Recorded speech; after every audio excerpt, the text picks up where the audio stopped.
Namaskara and welcome to BIC Talks, a podcast brought to you by Bangalore International Centre, where we present conversations that move, inform, and encourage discourse.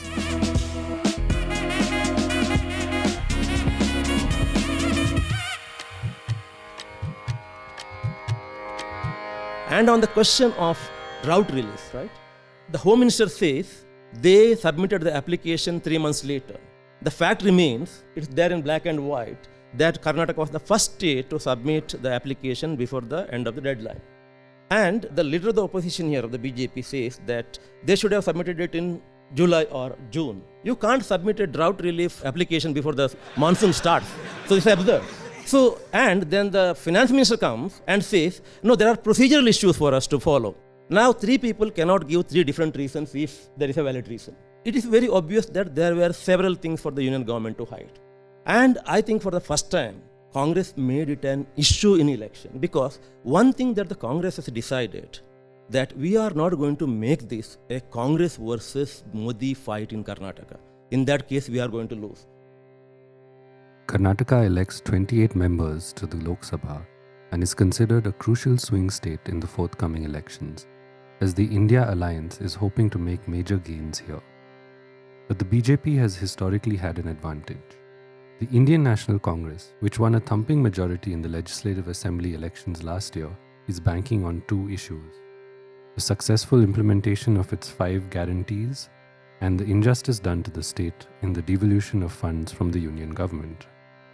A panel comprising Dr. A. Narayana, Professor of Public Policy and Governance at Azim Premji University, Rishikesh Bahadur Desai, award-winning senior journalist and senior assistant editor of The Hindu, and Pooja Prasanna, editorial head of reporting at The News Minute, and moderated by Vikhar Ahmed Saeed, award-winning journalist with Frontline News magazine, will discuss whether Karnataka will follow the pattern of the last 20 years or provide a boost to the India alliance.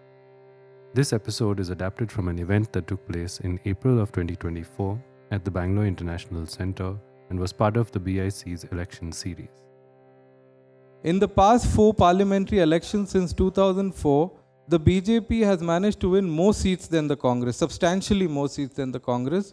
In the elections of 2004, 9, 14 and 19, the BJP won 18, 19, 17 and 25 seats respectively, with its vote share rising in each election. In the 2019 election, the BJP, riding on a national wave that favoured the re-election of Prime Minister Modi, secured a staggering 51.4% of the vote share in Karnataka. The lone independent MP who was elected also subsequently extended her support to the BJP, which means that the party now has 26 seats in Karnataka. Considering they are in alliance with the Janata Dal Secular, they have 27 seats out of 28 heading into these elections. While the electoral history of the past 2 decades favours the Saffron party, as Karnataka gets ready to vote in 2 phases on April 26th and May 7th, the Indian National Congress is hoping to regain its past glory in Karnataka. So, let me start with you, Professor Narayana. I'm sure you've dwelt on this. I know that you've dwelt on this substantially.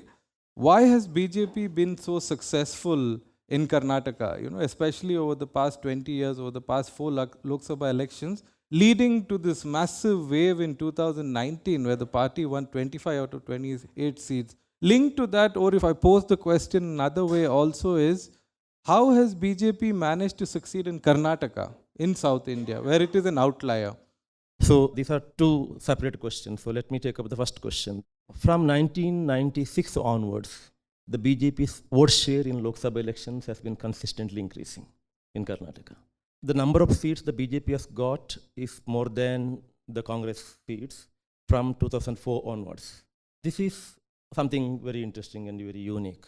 Irrespective of the party in power, irrespective of the party which wins in assembly elections, BJP does better in Lok Sabha elections. Many people have offered different explanations to this.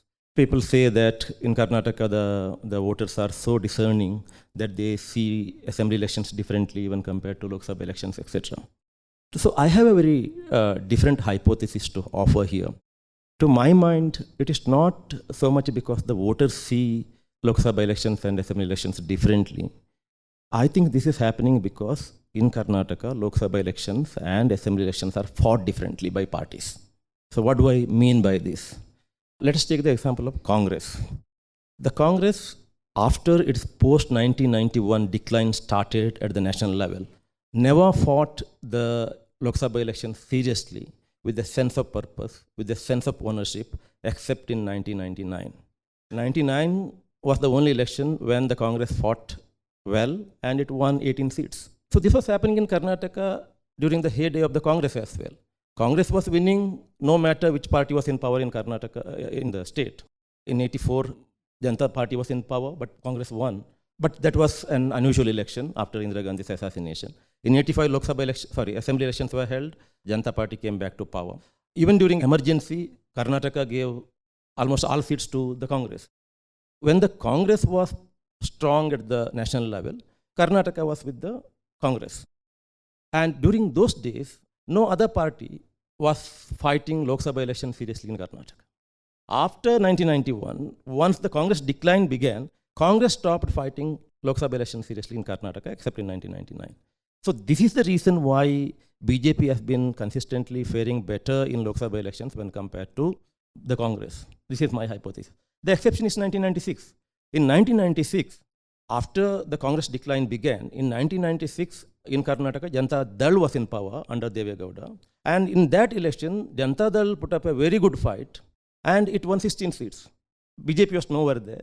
That is the election in which BJP started getting good vote share and then it went on increasing. In 1998, BJP won more than the Congress, the number of seats that the Congress won. 1999, Congress came back because that was the only election in which it fought well. And after that, it has been BJP all the while. And the Congress never took Lok Sabha election seriously. Only in this election. In this election, the Congress has been fighting with a sense of purpose and a sense of ownership. Now, this ownership has been brought indirectly by fielding the kith and kin of ministers and MLAs. This may appear as continuation of dynasty or whatever. But then for the Congress, I think this is one of the good strategies that they have adopted. Having realized that this party in Karnataka has not been fighting Lok Sabha elections with a sense of ownership. This time, they wanted to field ministers and MLAs, but they were not willing, except one or two. So, party has fielded sons and sons-in-laws and daughters-in-law of ministers. And now the message is very clear.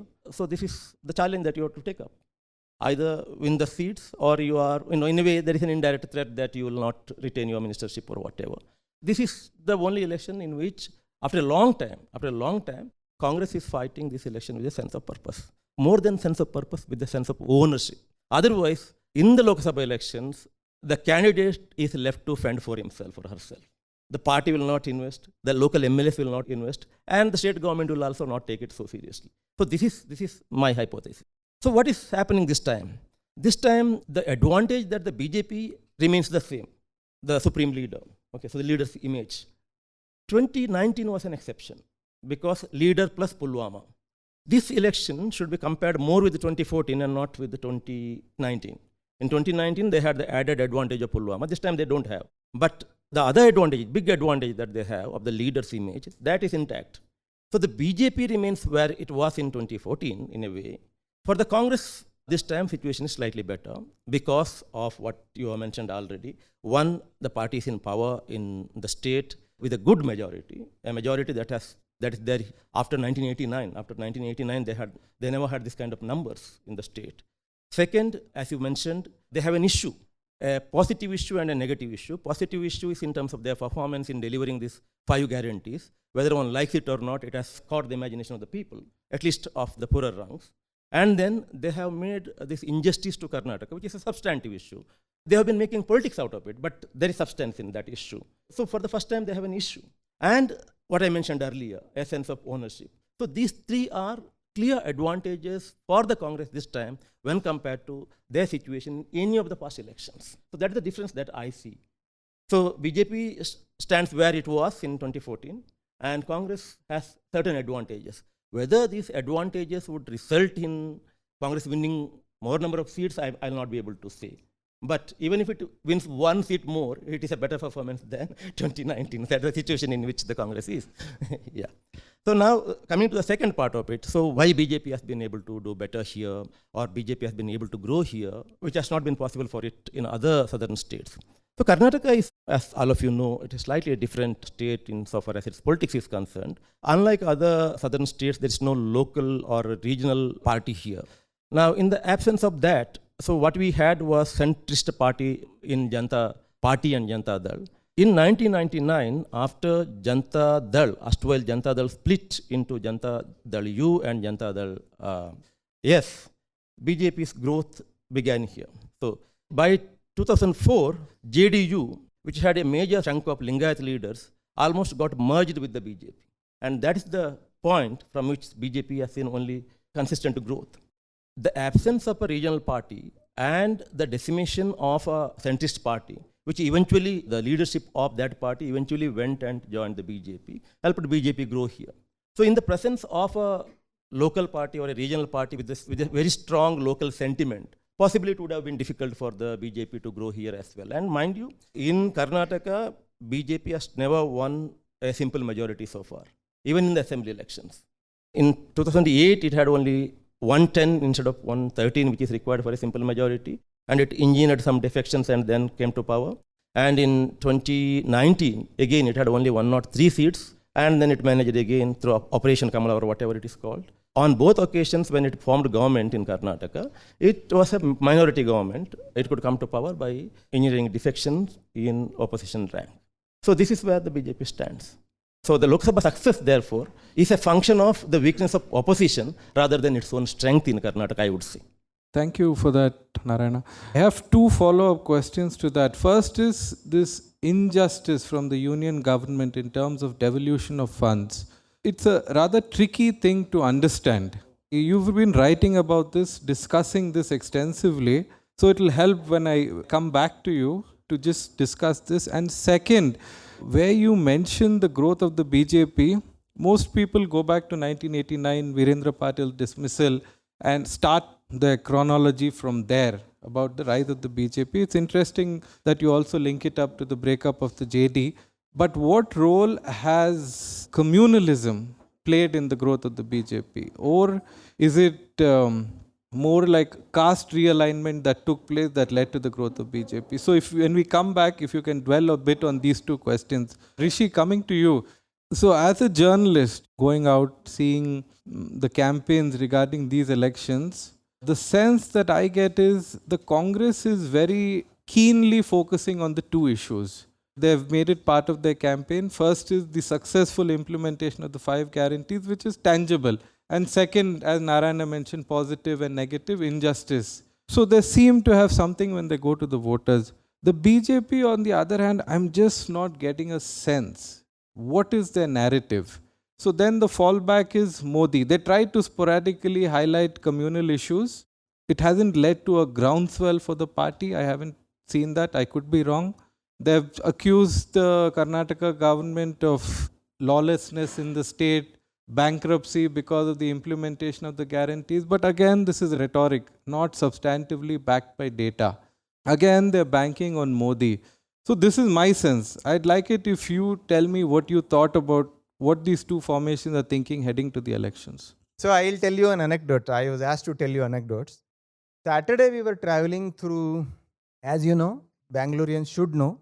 I had a senior called Mahadevappa. He used to say, a very well-traveled Bangalorean has traveled from Jayanagar to Rajachinagar. So I hope you are better traveled Bangalorean. So you know that Belgaum is one of the biggest districts, not just in Karnataka, in the country. For example, somebody in Athani, if he has to reach the district headquarters, he has to travel overnight. He cannot come the same day, take a certificate from the DC office and go. So we were traveling from Belgaum to Bijapur to Bagalkot, and no prizes for guessing. I met a very interesting, colorful politician from Gokak.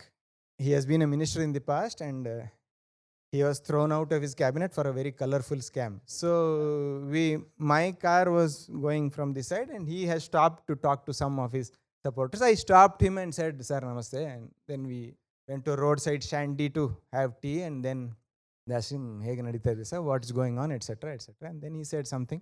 Then he has a younger brother also in politics, and he supposedly have promised him that I will not speak to the media till the votes are counted.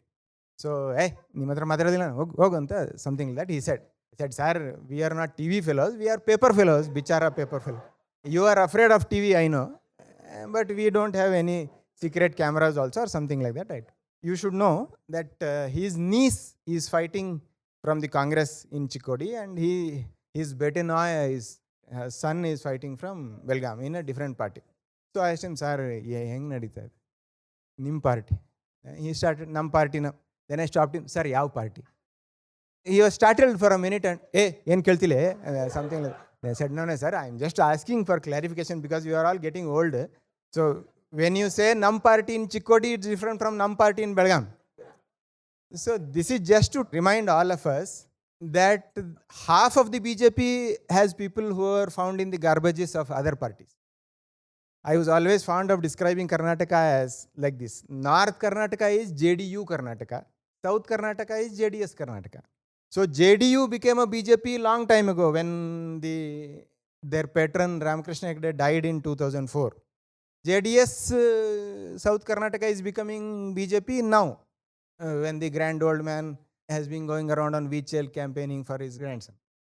First of all, we should never equate ourselves with the more educated, well-behaved, decent people called South Indians. We are not.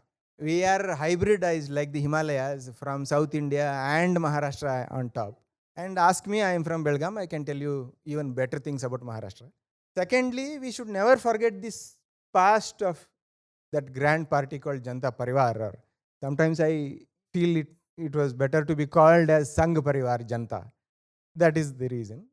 Coming to his question, if you ask me, BJP has never had a good narrative since 2014. There's a local party, you might have heard of it, called Maharashtra Ekikaran Samiti in Belgaum. Their agenda manifesto is only one line, merging all Marathi-speaking areas with Maharashtra. That's all. There is no second point in their agenda. So the BJP's agenda is only one word, Modi. They have never had any narrative. Great people who have come to help the 125-year-old organization and 70-year-old party like Prashant Kishore, my dear friend, they are only trying to give a different twist to the single word agenda. It's like all Hindi films after Sholay having the same story as Sholay with different heroes. So they have never had. And this election also they have never had. And if you ask me about Congress, how many MLAs? 135. If you take the 5 out, because I am not very good in mathematics, I think 130 remains. If you go and ask 130 Congress legislators, our legislature, because Dr. Ambedkar said very famously that we cannot talk about the quality of the elected till we are sure of the quality of the elector. So before we blame them, we should blame ourselves, right? So those people, honorable people in white kurtas whom we have sent to Vidhan Sabha, those 130 people, if you ask them how much money the center owes to Karnataka, they will call up Krishna Bairagoda and ask him. I am willing to take a bet. They would not know. About guarantees they talk. Why do they talk? Because the women in villages tell them, they will have forgotten. Their guarantee, do you know about legislators' pensions? There are 2 grand gentlemen in Karnataka, who are both my friends, who have been members of the Karnataka Assembly, Council, Rajya Sabha and Lok Sabha. Okay. Now that they have retired, they get 4 pensions. May they never die, but when they die, their wives will get 4 family pensions. That is why my father always asked me, why do you get a job? Why didn't you stand for elections? We could have got 4 pensions. So their guarantees were fixed on the date they won. They are talking about guarantees because women in the villages are saab, new guarantee kotri. That is, there is something called guarantee. They don't know. If you ask any minister, except for some honorable exceptions, they would not know how many women have got Griha Lakshmi, how many women have traveled in Shakti, how many houses have got free power, and the last guarantee especially, because very few people have data on that, how many young people without jobs are getting incentives. Okay. So elections in this country, unfortunately, are for a man in power a means to continue his power, and for a man who has lost power or who is aspiring for power to enter the ring. I am reminded of Kanchiram who said 4 bar election लड़ना पड़ता है, हारने के लिए, हराने के लिए, जीतने के लिए, जिताने के लिए. So this is how they look at it. They don't look at it as a sense of purpose or to serve anybody, and they only want to serve themselves. and whether they go to their grave with the saffron flag or with the tricolor. That's all. Now, this communal, you see, I'll be a fool if I say that such incidents were not occurring in the past. They have been occurring. You're talking about the murder of Neha Hirimat. So men have been killing women, sometimes their wives, only to get married second time, also killing her, then getting married third time. And coincidentally, they have belonged to some same caste, same religion, sometimes different caste, different religion. I am one of the reporters who attended a very high profile murder case by a Hindu Swamiji who has poisoned and killed his Muslim wife, who happened to be the granddaughter of the former advisor to the Mysore kings. So for hundreds of years it has been happening. But very few people knew that we could take political advantage of it, and these people are very good in doing it. It happened on 18th. Second phase of voting, that is in North Karnataka. So these 14 seats, so whether the tempo they'll be able to maintain till then, it is very easy compared to earlier days when there was no WhatsApp University. Nowadays, if you open, for example, I was asking a senior friend of mine today morning that just as the people have got bored of newspapers, will the honorable people of this country one day get bored of YouTube? And that day maybe we can fight on the street and say that somebody is fighting a fair deal and somebody is not. But if you ask me whether the Hubli incident will affect only the neighboring constituencies or the whole of Karnataka or the whole of the country, because the Prime Minister also has referred to it, that remains to be seen. Usually we are all human beings. Our sensitivities and emotions are very regional. When somebody dies in an earthquake in your own hometown, you feel bad compared to somebody dying in Egypt or Sudan, isn't it? So that is. Secondly, the tempo, and now that the issue has been slightly diluted because people have come to know what is the relationship between that boy and girl, and the boy's parents have gone to the girl's house asking for her hand, and the girl had transferred 8 lakh rupees to his account for him to get military training, etc. All those stories are coming out. And the father has also said that he is happy with the inquiry. So whether a party's proactive efforts to make us very angry at what I would call just another criminal incident, or whether by nature we are all very sympathetic and empathetic and we feel very bad for a girl who got killed, etc. If you can draw parallels to Nirbhaya case, and whether the whole country galvanizes into voting for somebody or not voting for somebody, and whether we will be able to connect this incident with a party, that what I am saying, this is not as easy as it was in 2014 or 19. And whenever somebody says, because I have seen this while interacting with people and leaders, when they say Modi factor, so I try to ask them, could you give the same answer in 100 words? I remember writing exams as a high school student. We are supposed to give answers to the same question in 100 words and 300 words. So all those people who come up with 2-word answers like Modi factor, they won't be able to give a 200-word answer as to what is the Modi factor. And however, the BJP gets benefits out of the Congress failure to create a narrative that is appreciated by the people. For example, in the case of drought relief, central government went to the Supreme Court and said that now we will release money to Karnataka.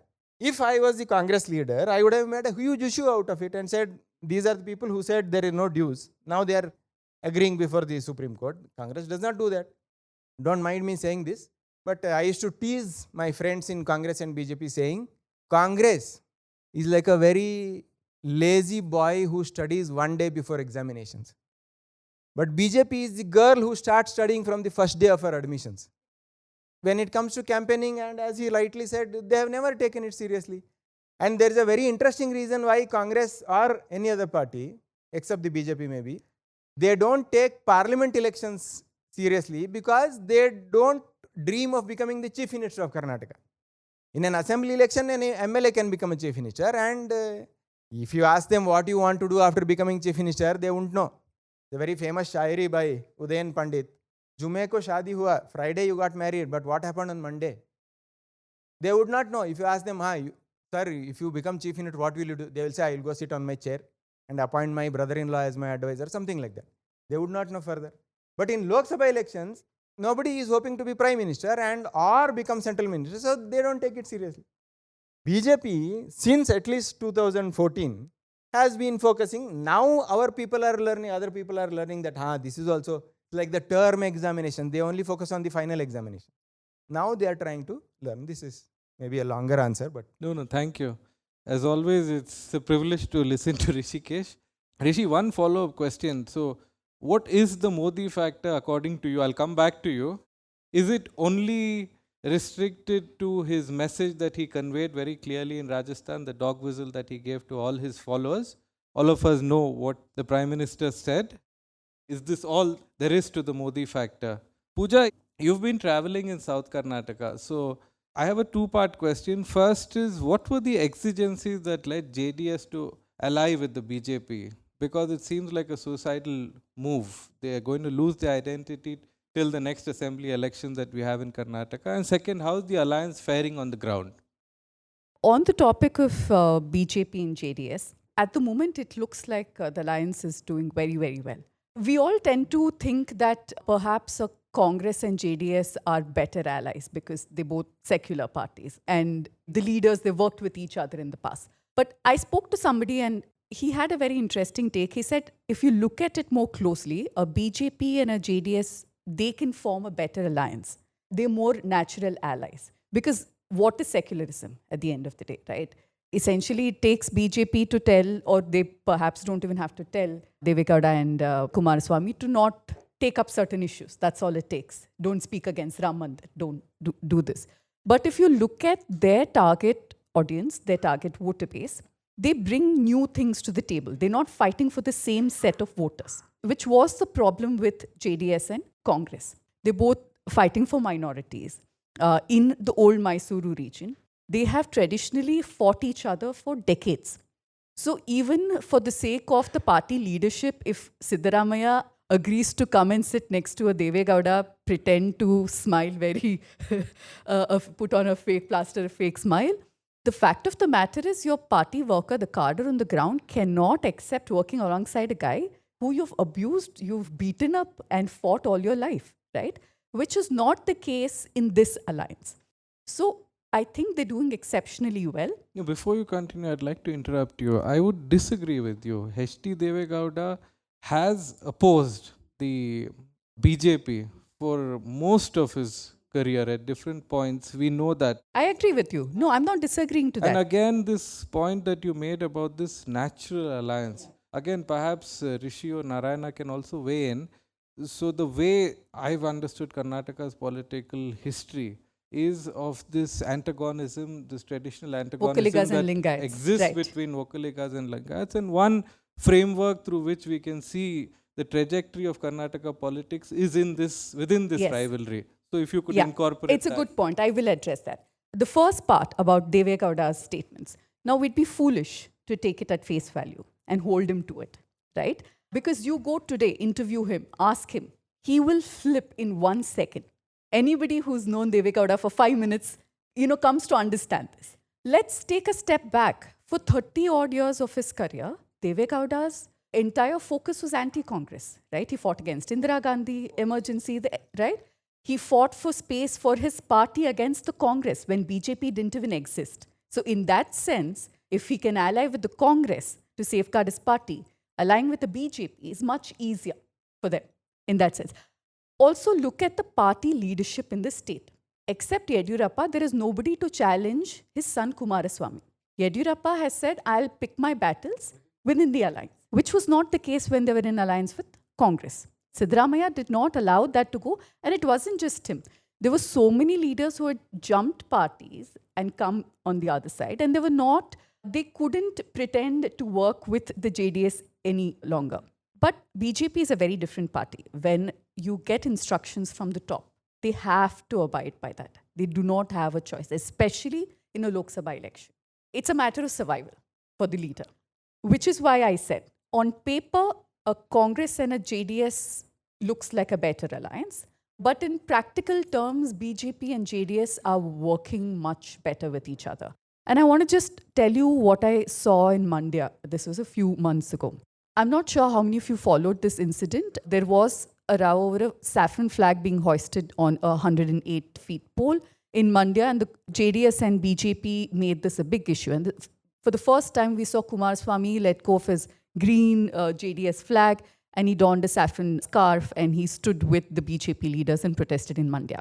I went there a couple of days later once the dust started settling down, and I spoke to the Gram Panchayat leaders. Now, it was a small village incident, a very local issue. But for about 2 weeks, right, this was making headlines in all the Kannada channels. And what it did tell me is when I spoke to locals, the villagers, and even the Gram Panchayat leaders, JDS members particularly, what I realized is just because the old Mysuru region where JDS has been strong did not vote for BJP in large numbers does not mean they were secular. Just because the old Mysuru region kept BJP at bay for as many years does not mean the region is secular.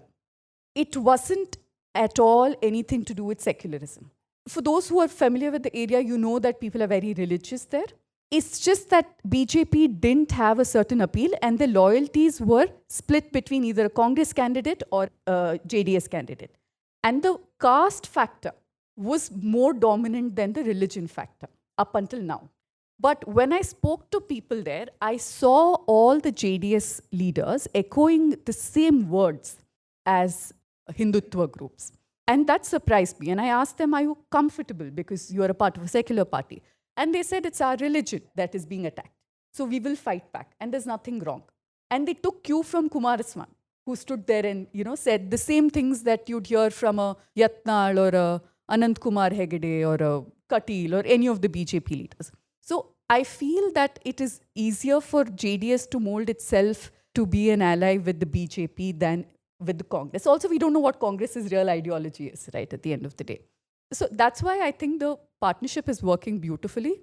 Also, from what I understand, the least that JDS expects is for the family to win all their seats. And by that, I mean 3+1, 3 JDS and also the son-in-law who's fighting in Bangalore rural. That seems difficult. But that said, that is all they care about at the moment. What forced their hand? I'd say again, protection. At the time, in fact, I'd written about how for Kumaraswamy and Deve Gowda, the need of the hour was to keep the party from bleeding because the Congress won with an overwhelming majority. And we saw JDS leaders on the ground as well joining the Congress in large numbers. So the BJP could offer them the protection to make sure the party doesn't bleed out. So they just wanted to save the party for the moment. But they're not looking at it from a longer... They never have, right? a few years. They never have.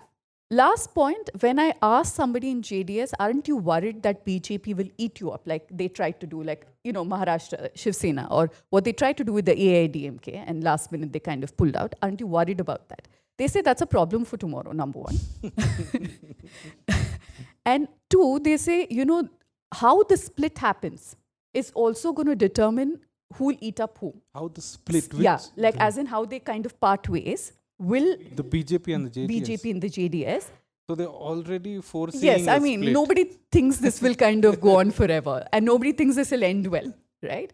But, for example, this person I spoke to said, what if Deve Gowda, sensing that the BJP is planning a coup perhaps, then says that I am fighting with Modi for Kaveri or some other local issue, and because he's unwilling to, because of injustice to Kannadigas, I'm walking away from the alliance, and he walks out.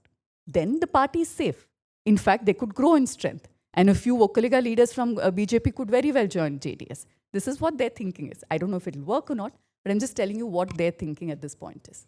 The question that I'm thinking of, will the Vokaligas accept the overwhelming role of the Lingayats, because they are the junior partner. Have you thought about it? Have you asked anyone about this? Yes, absolutely. Also, I'm sure Rishi sir will have better insights on this. It has now come to a place where there are clear demarcations. So Vokaligas and Lingayats operate in very different regions. There is very less room for overlap.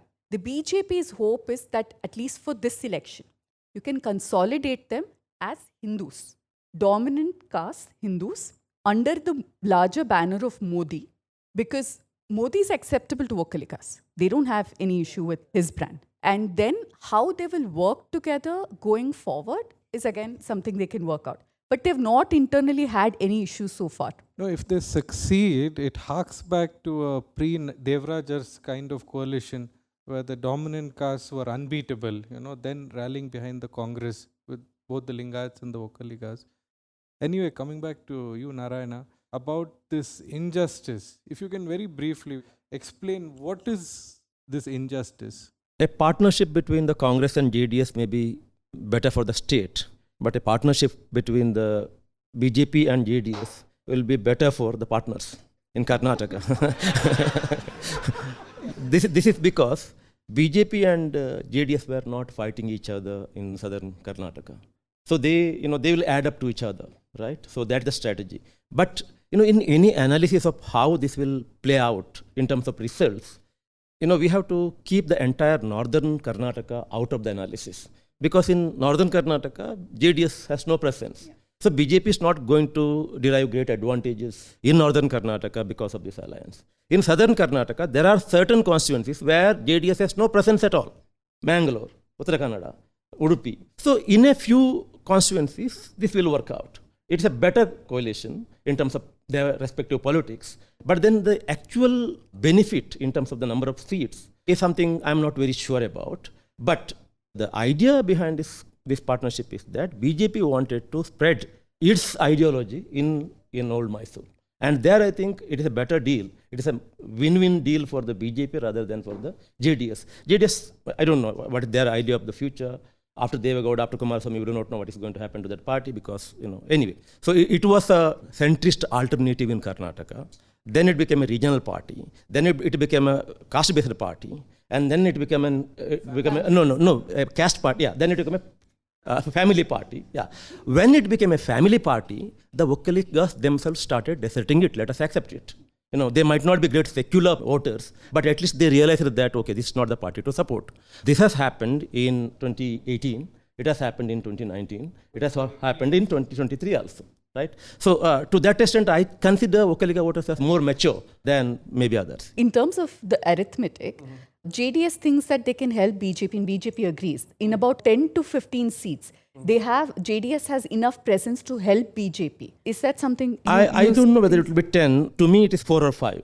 With regard to this whole question of one injustice and Karnataka being cheated, okay, the word is droha, not loss, cheated, of 1,86,000 crore rupees.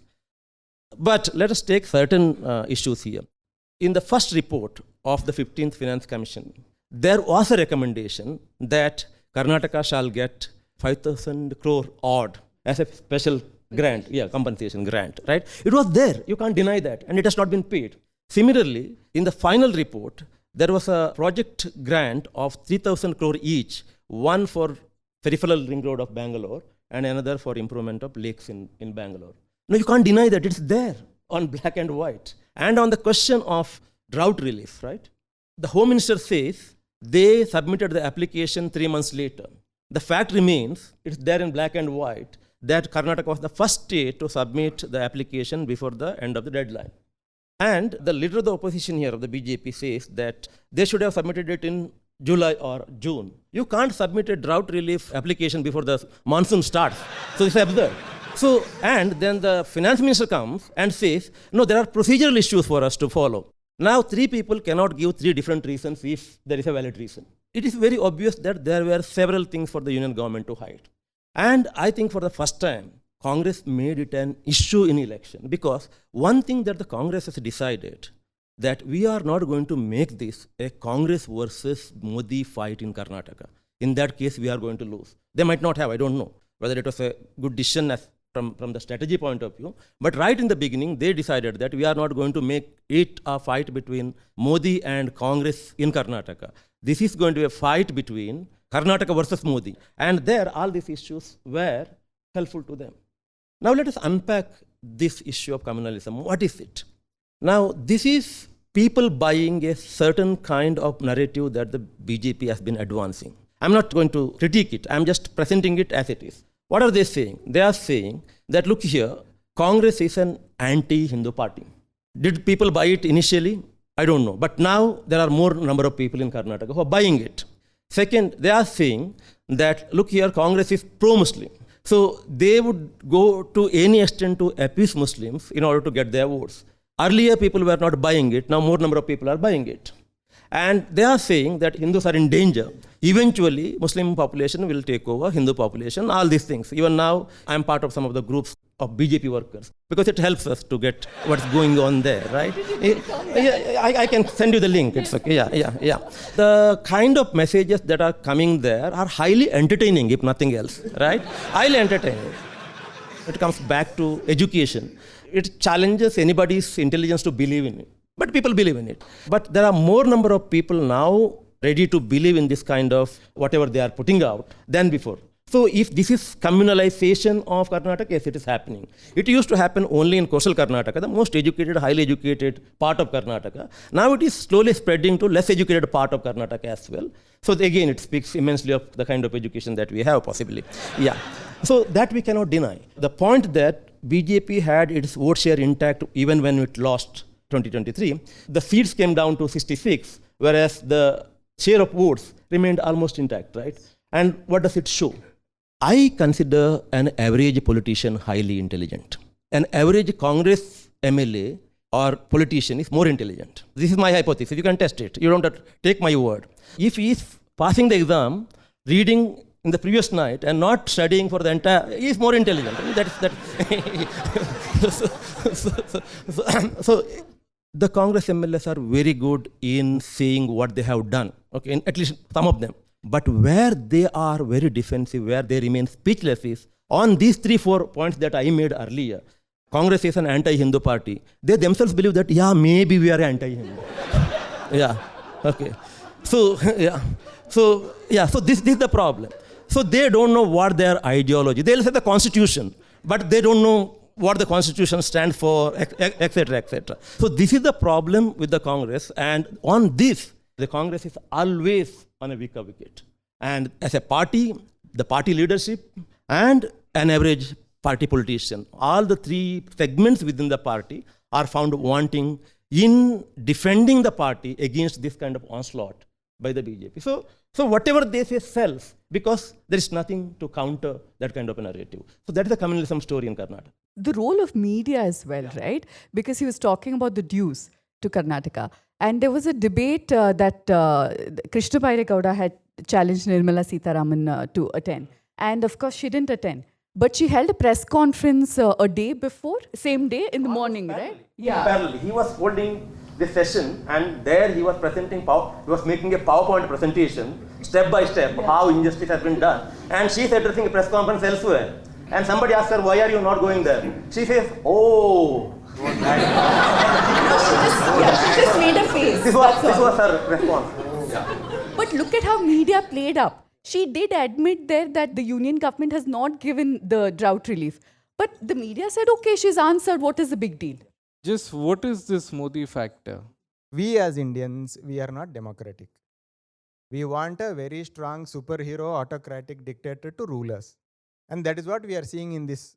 Sometimes I am reminded of that Mukesh fellow who used to play Indian Superman in TVs. Whenever I see Prime Minister Modi, Chatur, his name was Chatur.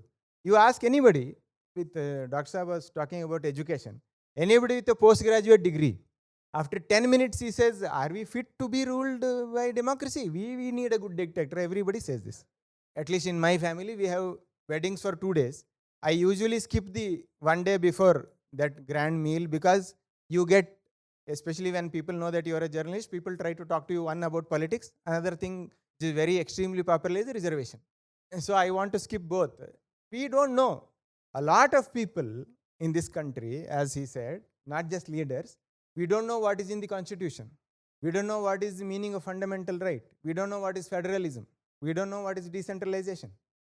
We only want a macho male who takes up a danda and beats you for every mistake you do. There are some people, you can see them during traffic signal, they will be standing and they are so angry with some young man crossing their way that they want him to be killed. People say that, isn't it? We are not a democratic country, and in 75 years we have learned the basics of democracy. We have been wishing since 1942 for a larger than life Superman who can come and kick, save us and kick the wrongdoers. Unfortunately, sometimes the wrongdoers end up to be minorities who will be preparing your tire puncture and all that. Poor fellow. He gets a interesting phone call and phone pay from some ISIS member and he gets arrested by NIA tomorrow morning. We have no clear idea. Before 2014, had you ever seen any discussion in any middle class house about who will be the next Prime Minister? You would always talk about who would be our next MLA or corporator or MP. So this American system of people directly voting, do you remember L.K. Advani used to go around making the speeches that we should directly elect our president like America, etc. It's a very complicated country. One man cannot understand its problems, forget about solving them. So this Prashant Kishore fellow, sometimes he feels to me like those people who help you when you are bungi jumping. They ride on your back and tie both your legs to the same rope and jump. You may break your head, but he will not break his head. So he is like that. So he has taught all these big people, not just one party, every party. हम तो बिकने के लिए तैयार. Do you remember that ghazal? हम तो बिकने के लिए तैयार हैं. कौन है बड़ा साहूकार? He has given them the language, grammar, imagery, and videos, beautifully crafted videos about how one man can save it. This is philosophical answer. What is the practical answer? Modi factor is your when you are young and you try to write a mathematics examination and you only know the answer to one formula, a plus b whole square, and you write that answer to every question, hoping that at least you will get one answer right. So all these candidates, somebody like Jagdish Shettar, who has been a former chief minister, former revenue minister, former home minister, and I know him very well, he's a very polite guy, very decent fellow. He may be lazy, lethargic, that's a different matter. Even now he is talking about, you are the chief minister of the state. What did you do? He does not remember. So Modi factor is the answer a politician gives when he does not know what to answer. So that is Modi factor. And for the people, it has caught their imagination. Kittur, we were traveling near Kittur and this was just one day after the Hubli incident. And we caught hold of one fellow who was a very close follower of former minister, former MLA, DB Namdar. This is a trivia to take home. For you to take home. DB Namdar was one of the biggest landlords of Karnataka. His family was granted 12,000 hectares of land by the British for something that led to the capture of Sangolli Rayana. So he was MLA for 25 years or so. He died and then his nephew is the next MLA. He was a very loyal follower of Inamdar. He is also called Saukar. Everybody in Belgaum is called Saukar. So what will you do this time? I asked him, Saukar, which Saukar? Because every taluk has a different Saukar. If you remember all these street dogs, they have their lanes. First cross dog will not go to the second cross. So these Saukars are limited to their taluks. And I am standing at the intersection of Belgaum and Kittur, so I have to be clear. So, Yav Saukar. Then he said, till yesterday I was a Congress supporter, but do you know what happened in Hubli? You are a pressman, you should know, no? What happened in Hubli? Jagdish Shettar has come to Congress. He said, no, sir, some girl was killed, etc. He said he has changed his mind. Then I said, that is all right. I asked him, do you think the boy killed the girl because he could not handle rejection, or do you think it was because she was a Hindu? He said, because she is a Hindu, etc. Then he said, no, this party is only focusing on two people, minorities and SC, STs. Then I said, is every woman going free on KSRTC basis or only Muslim and SC, ST women are going? He said, sir. Then I said, is every house getting free electricity or only Muslims and SC, ST fellows are getting free electricity? For that, people give credit to Bangarappa, he said. Then I said, which party did Bangarappa belong to? So no counter question, no supplementary question is answered. I was expecting him to come to Modi factor in 3 minutes. He took some long time because he was a migrant from Congress. At the 13th minute, he said Modi. Then I said, if you had given this answer 3 minutes, I would have gone by now. I have so many villages to cover. This is not a joke. Even if you ask a very serious BJP supporter, and a lot of them are my good friends, not just supporters, leaders, MLAs, MLCs. There is one MLC who wrote a point-wise, para-wise remark or answer for the discussion on NEP, which was held in the winter session in Belgaum. And that fellow, my dear friend, he had failed his SLC but became a teacher's constituency MLC. He was representing all the failed students. So he had written some points about NEP. And then I asked him, sir, there are two interesting points in NEP. One is by 2035, all higher education institutions in the country will be reduced by 75%. Now there are around 50,000, so they will be reduced by 3/4, which means only 1/4 of the higher education institutions will remain in this country because they want to focus on quality. In a country where the population grows by 1 Australia every year, do you increase the number of higher education institutions or do you decrease? It's one question. Nobody has given me an answer. Second question is, by 2035, all examinations will be college examinations. Universities shall not be affiliating agencies and no college will pay any affiliating fees to any university. Now, my dear friend Prabhakar Kore will give 100% marks to all his students by 2035 if he is still there around. And no university will survive in this country. Maybe VTU and RGHS because they have a lot of money already collected. Can you imagine the status of something called Karnataka Folklore University or Gangubai Hangal Performing Arts University? How will they survive? I asked this question. Idu yav page alli ide? Where is this in the NEP? Then I had written it down. I knew the page number also. I told him. Then he said, Ayo, Modi or nodkoltar bidi. So I had this grandmother, my illiterate grandmother. She would give medicine to people who had snake bites. As you know, 90% of snakes are not poisonous snakes. So 90% of her patients would be cured and 10% would die. And whenever somebody died, she said, Devar nodkoltan bidi. So this is very similar to, you know the problem, you don't know the answer, you say, Namo Namo Jai Karnataka. That is the answer. I'll tell you what the Modi factor is. It's turning us into a country of unquestioning zombies. 2 days ago, he made a speech where he dehumanized Muslims and also made a bunch of false statements. It takes you exactly 5 minutes of Google search to know that one, Manmohan Singh did not say what Modi is claiming he said. To the Congress manifesto does not say what he's saying. And he's taken bits and parts of Rahul Gandhi's speech. It takes you 5 minutes to also figure out that the fertility rate, both for Muslims and Hindus, has been coming down. But not a single journalist, forget people, will Google it. They'll just say, Wah Modi ji wah. That is the Modi factor. But whatever he says, BJP says yes, media says yes, people say yes. That's the Modi factor. Just accept everything that comes our way. Thank you, Rishi. Thank you, Narayana. Thank you, Pooja. You have been listening to BIC Talks by Bangalore International Centre. If you like what you heard, do follow us on social media. Keep up with our programming by signing up for our mailer on the website or leave us a review or rating on Apple Podcasts or iTunes. The crew that makes these podcasts possible is Gaurav Krishna and Ishan Gupta on sound supervision and production, with support from S. Sarunaraj and Raghu Tenkaila.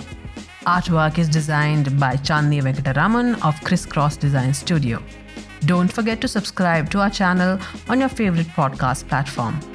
It can also be accessed on our website, bangaloreinternationalcentre.org. This is Lekha Naidu signing off on behalf of everyone at BIC.